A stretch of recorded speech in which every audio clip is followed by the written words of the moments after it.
ওং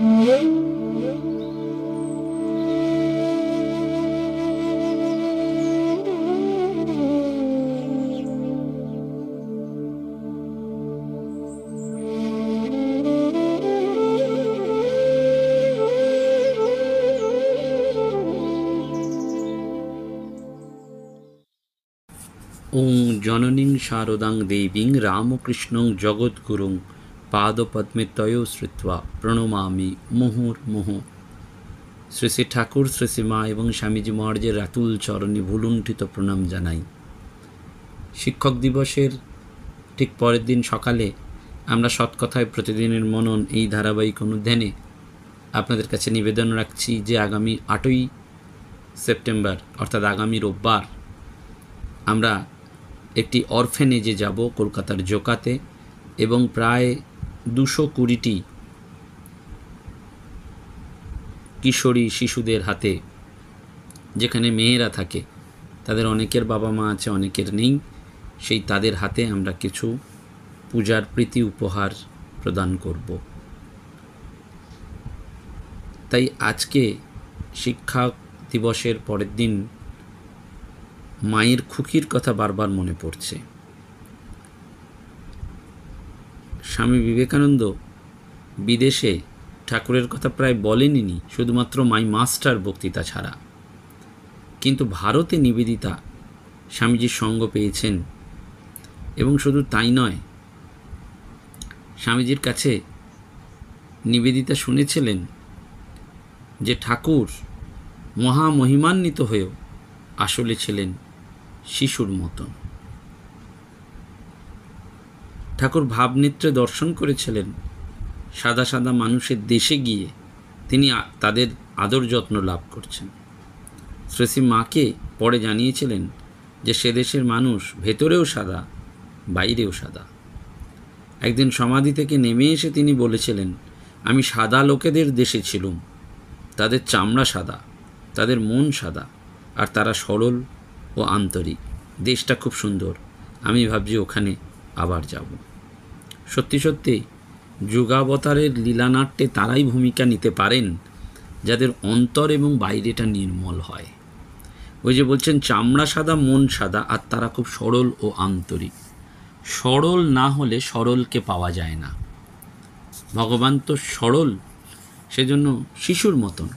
তাই তার কাছে যেতে গেলে আমাদের একেবারে শিশুর মতনই হতে হয়।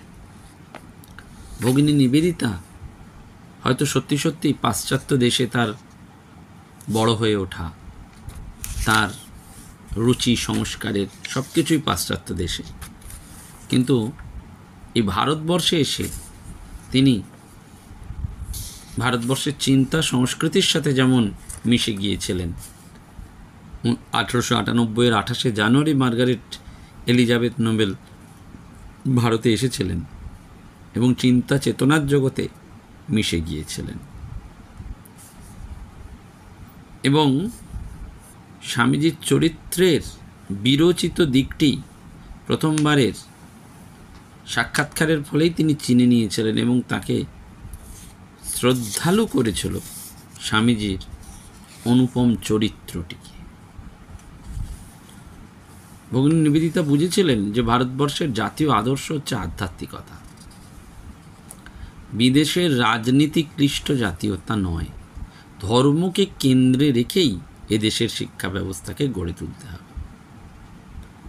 সেই জন্য ভারতবর্ষের মেয়েদের উদ্দেশ্যে স্বামীজি বলেছিলেন, এই যে জাতীয়তাবাদী শিক্ষার কথা আমরা যখন স্মরণ করি, তখন মনে রাখতে হয় যে স্বামী বিবেকানন্দ ভারতের মেয়েদের উদ্দেশ্যে বলেছিলেন যে ভারত এবং ভারতীয় ধর্মে শ্রদ্ধা ও আস্থা স্থাপন করো, ভারতের জন্ম বলে লজ্জার পরিবর্তে গৌরব অনুভব করো, আর মনে রেখো অন্যান্য দেশ থেকে আমাদের কিছু নিতে হবে বটে, তবে আমাদেরও কিছু দেবার আছে। এই যে আমাদের দিতে হবে, এবং সেই জন্য এই ধর্ম বলতে স্বামীজি আত্মশক্তিতে বিশ্বাস, ঈশ্বরে বিশ্বাস, শ্রদ্ধা, পবিত্রতা, পরার্থপরতা, চরিত্রবল, এগুলোর কথাই বলেছেন। স্বামীজির মত ছিল ভারতীয় নারী ভারতীয় পরিচ্ছেদে ঋষি মুখাগত বাণী উচ্চারণ করলে আমি দিব্য চক্ষে দেখতে পাচ্ছি ভারত আবার উঠবে। Education should not only be national but nation making. Swamiji আরও শিখিয়েছেন how to nationalise the modern and modernise the old so as to make them one. সেজন্য স্বামীজি মার্গারেটকে এদেশের কন্যাদের শিক্ষাদানের জন্য আহ্বান করে এনেছেন। যদিও তার আসার আগেই কলকাতায় মিশনারিদের উদ্যোগে মেয়েদের জন্য বিদ্যালয় খুলে গেছে। বিদ্যাসাগর, রাধাকান্ত দেব বাহাদুর, কিছু ব্রাহ্ম মনীষীর সহায়তায় মেয়েরা বিদ্যাশিক্ষার পথে অগ্রসর হচ্ছে। কিন্তু স্বামীজি চেয়েছিলেন যাতে স্বনির্ভর জীবন মেয়েরা পায়, শিক্ষা এবং স্বাধীনতার প্রভাবে আত্মপ্রত্যয় এবং ব্যক্তিত্বের বিকাশ তাদের মধ্যে গড়ে ওঠে। সেজন্য শিক্ষা এবং স্বাধীনতা এই দুটি মৌলিক অধিকার থেকে বঞ্চিত ভারতীয় নারীদের করুণ অবস্থা হৃদয়বান এই স্বামী বিবেকানন্দকে কাতর করে তুলেছিল। সেজন্য স্বামীজি নিবেদিতাকে এনেছিলেন এবং বুঝতে পেরেছিলেন নিবেদিতাও যে ভবিষ্যৎ ভারতবর্ষের জন্য তার্কিক করণীয় পন্থা। প্রব্রাজিকা ভারতীপ্রাণা মাতাজি তিনি বলছেন যে ভবিষ্যৎ ভারতের জন্য নিবেদিতাই প্রথম আদর্শ জাতীয় বিদ্যালয়ের বীজ বপন করে গেছেন। পরাধীন ভারতে জাতীয় আদর্শকে ভিত্তি করে শিক্ষায়তন স্থাপন সহজ কাজ ছিল না, কিন্তু কেমন করে নিবেদিতা অক্লান্ত পরিশ্রমে সেই বিদ্যালয় গড়ে তুলেছিলেন তা আমরা চোখের সামনে দেখতে পাচ্ছি। অর্থাৎ নিবেদিতা বুঝেছিলেন যে ভারতীয় জনগণের চাই জাতীয়তা ভিত্তিক শিক্ষা। তীক্ষ্ণ মেধা, মননশীলতা এবং আন্তরিক শ্রদ্ধায় নিবেদিতা হৃদয়ঙ্গম করেছিলেন যে রামকৃষ্ণ বিবেকানন্দ জীবনাদর্শ উদার সমন্বয়ী ধর্মভাব এবং জাতি ধর্ম নির্বিশেষে সমদর্শিতাই একমাত্র এই পথের দিশারি হতে পারে। সেজন্য ছাত্রীদের নিবেদিতা বলতেন, তোমরা জপ করবে Bharatvarsha, Bharatvarsha, Bharatvarsha. Vivekananda boarding house, Vivekananda society গঠন করেছেন যুবকদের নিয়ে। তাদের বোঝাতে চেয়েছেন যে ভারতের সমস্ত অধিবাসী সহ ভারত এক সজীব সত্তা। অতীত ইতিহাস তুলে ধরে বলতেন সম্রাট অশোক, আকবর প্রমুখের জীবন এবং কার্যাবলী গণতন্ত্র ও জাতীয় আদর্শে উদ্বুদ্ধ তার কথা। সত্যি সত্যিই স্বামী বিবেকানন্দের এই মানসকন্যা ভগিনী নিবেদিতা জীবনে কয়েকটি অবিস্মরণীয় ঘটনা রয়েছে এবং ভগিনী নিবেদিতা তিনি লিখেছিলেন, my life is given to India, in it I shall live and die. সেজন্য নিবেদিতার স্মৃতিস্তম্ভে রয়েছে না, who gave her all to India, ভারতবর্ষকে সবটা দিয়েছিলেন। 28শে জানুয়ারি 1898 সালে তিনি এলেন মার্গারেট এলিজাবেথ নোবেল এবং আগ্রহ উদ্যমে পূর্ণ হৃদয় নিয়ে নির্ভীকভাবে তিনি ভারতবর্ষে এসেছিলেন। 17 মার্চ মায়ের সাথে তার প্রথম দেখা, ডে অফ ডেজ। 25শে মার্চ মার্গারেটের জীবনে গুরুত্বপূর্ণ দিন, স্বামীজি তাকে দীক্ষা দিলেন, তার জন্মান্তর ঘটল। মে মাসে 1898 স্বামীজি এবং অন্যান্য বিদেশি ভক্তদের সঙ্গে নিবেদিতা গেলেন হিমালয়ে। স্বামীজি নিবেদিতাকে বললেন, come with me on this journey, you are now one, I will make you 20।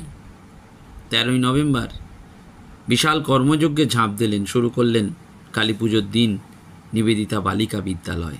Shri মা উদ্বোধন করলেন এবং এই প্রথম রামকৃষ্ণ সংঘের শিক্ষাদর্শ হাতে কলমে বাস্তব রূপ পেয়েছিল। সংঘের শিক্ষাদানের ক্ষেত্রে নিবেদিতা হয়ে উঠেছিলেন প্রথম পথিকৃৎ। বাগবাজারের সরু গলিতে 16 নম্বর বোসপাড়া লেনের গুরুর অভিপ্রায় অনুযায়ী মেয়েদের ভারতীয় ধারায় শিক্ষা দেওয়ার কাজ তিনি শুরু করেছিলেন। কবি আনন্দগোপাল সেনগুপ্ত লিখেছেন, এখনও হয়নি শোধ সে বকেয়া ঋণ।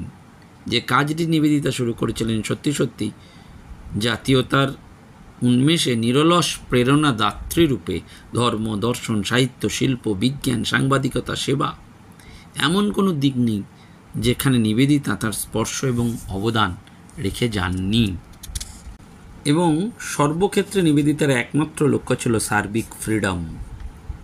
সেজন্য নিবেদিতার অপরিসীম শ্রদ্ধা দৃষ্টিতে ভারতীয় নারী হয়ে উঠেছে ভারতীয় সংস্কৃতির প্রতীক।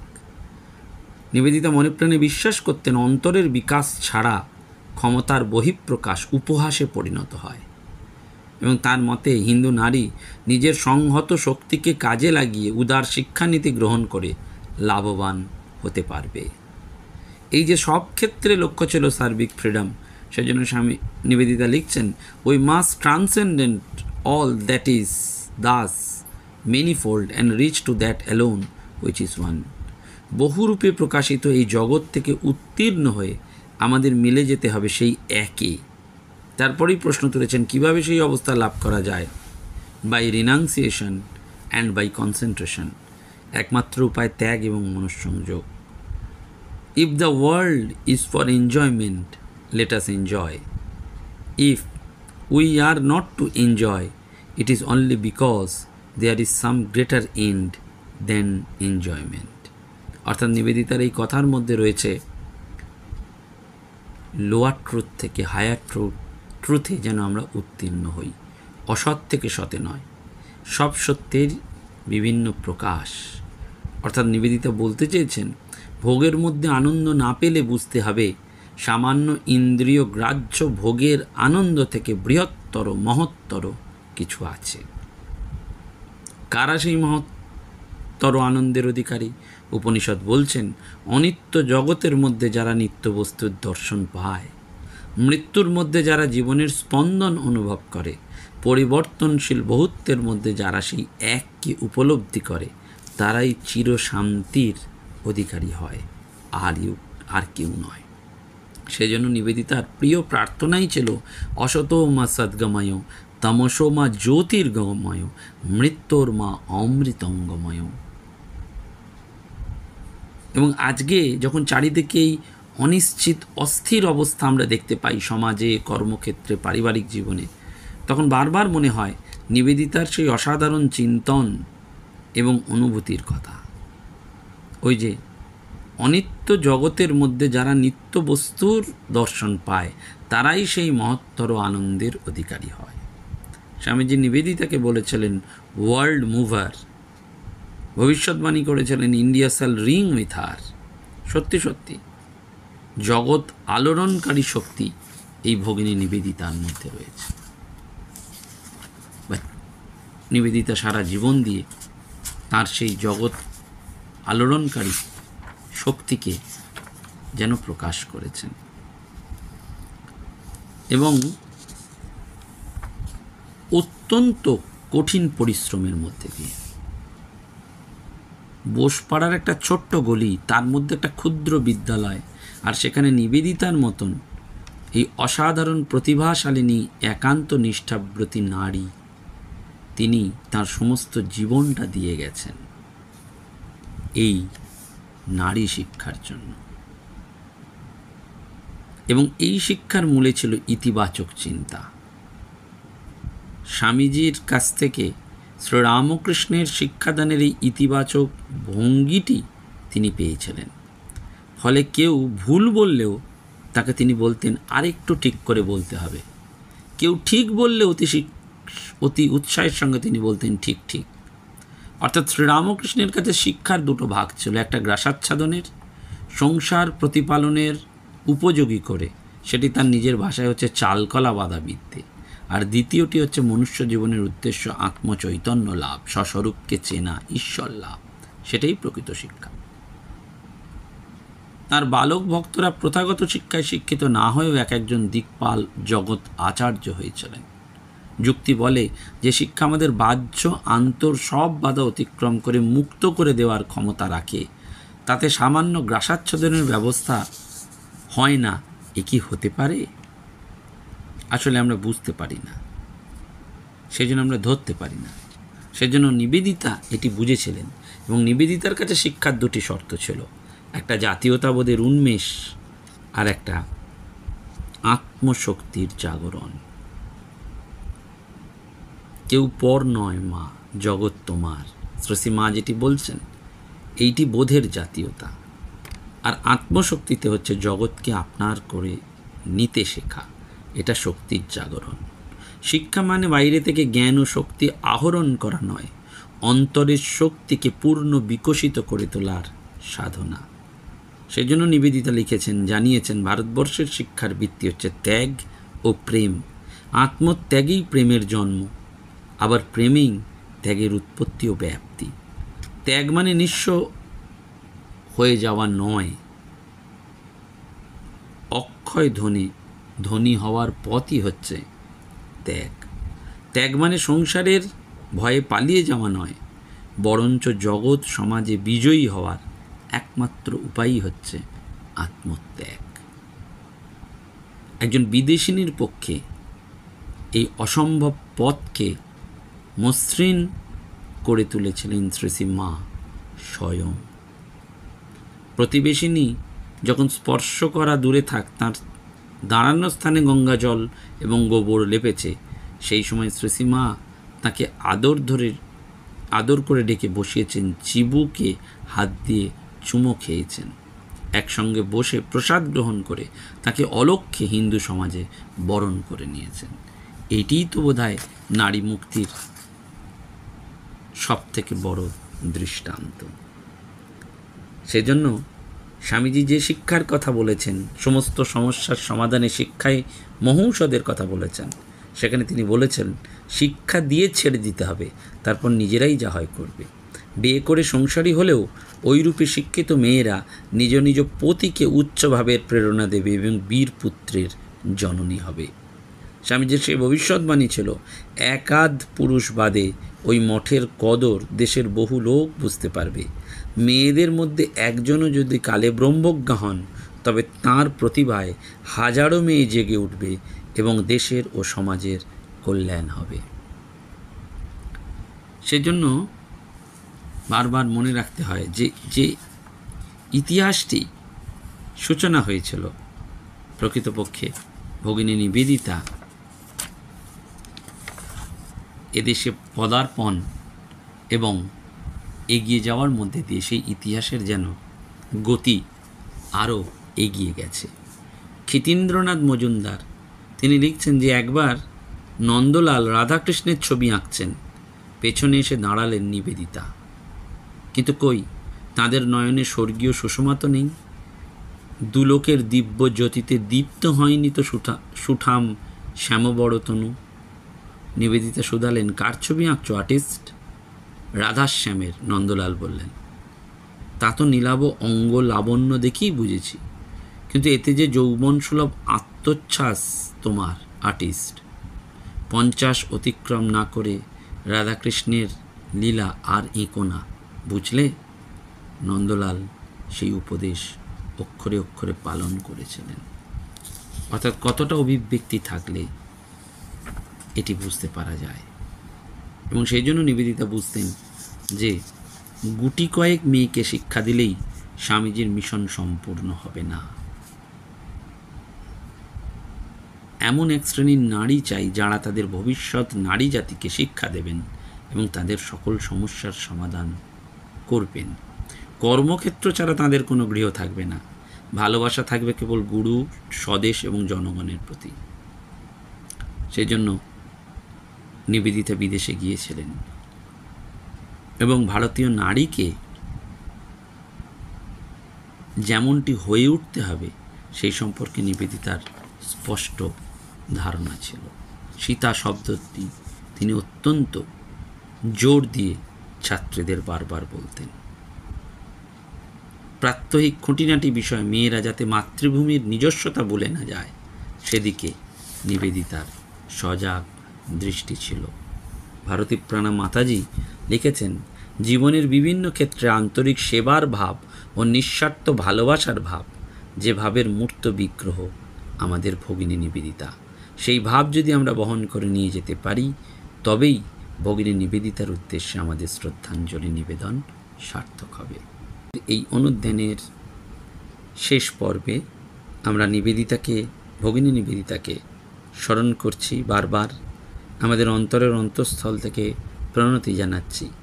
এবং এই যে ত্যাগ সেবার কথা আসছে বারবার প্রতিদিন, তাই আপনাদের কাছেও অনুরোধ রইল, যদি সঙ্গে থাকেন তাহলে আগামী দিনগুলোতে আমাদের বহুমুখী সেবাযজ্ঞের যে কর্মধারা সেটি সুষ্ঠুভাবে সম্পন্ন হবে। হয়তো বারবার মনে হচ্ছে আপনাদের কাছে প্রায় নিত্যদিন আমি আবেদন রাখছি। কিন্তু এটি সত্যিই ভিক্ষা। এই ভিক্ষায় কোনো লজ্জা নেই, এই ভিক্ষায় কোথাও একটা আনন্দ রয়েছে। কারণ ভিক্ষার ধন আনন্দ করে কুড়িয়ে নিয়ে আমি অনেক বাচ্চা ছেলেমেয়ের বা অনেক মানুষের মুখে হাসি ফোটাতে পারবো। গত রবিবার 1 সেপ্টেম্বর স্বামী অদ্বৈতানন্দজি মহারাজের পুণ্য জন্মতিথির দিন শুরু হয়েছে আমাদের সেবা যজ্ঞের সূচনা। বর্ধমানের রেল বস্তির ওই 60টি বাচ্চার হাতে যখন তুলে দিয়েছিলাম, তখন তাদের করুণ দৃষ্টি, করজোড়ে হাত জড়ো করে নমস্কার করছে ওই বাচ্চা বাচ্চা ছেলেগুলো। একটা জামা প্যান্টের জন্য দৌড়ে দৌড়ে আসছে, কিন্তু তার মধ্যে অদ্ভুত একটি জিনিস লক্ষ্য করলাম। ওই জামা কাপড় দেওয়ার পর, তাদের একটু কেক খাওয়ানোর পর, যখন প্রত্যেকের হাতে 2টো করে লজেন্স দিতে গেলাম, ইচ্ছা করেই কোনো কোনো বাচ্চাকে 4টে দিতে গিয়েছিলাম। ওই ক্লাস 2, 3, 4 বাচ্চারা আমাকে সগর্বে বলল, আমাদের তো 2টো দিয়েছ, আর 4টে লাগবে না। তারা লোভকে কতটা জয় করতে পেরেছে। ওই ছোট ছোট লোভনীয় লজেন্স কত দৃঢ়তার সাথে প্রত্যাখ্যান করতে পারে দেখে চোখে জল চলে এসেছিল। এই সত্য ঘটনার সাক্ষী এই উপলব্ধি হয় যদি সত্যি সত্যি এই সেবার মধ্যে দিয়ে আমরা জীবনটাকে কাটাতে পারি। এবং এর জন্যই অর্থ দরকার আপনাদের সকলের কাছে। তার জন্যই আমার বিনম্র আবেদন। নমস্কার, ধন্যবাদ। প্রাণারাম প্রাণারাম প্রাণারাম প্রাণারাম প্রাণারাম প্রাণারাম। কি যেন লুকানো নামে তাই মিষ্ট এত তব না। প্রাণারাম প্রাণারাম।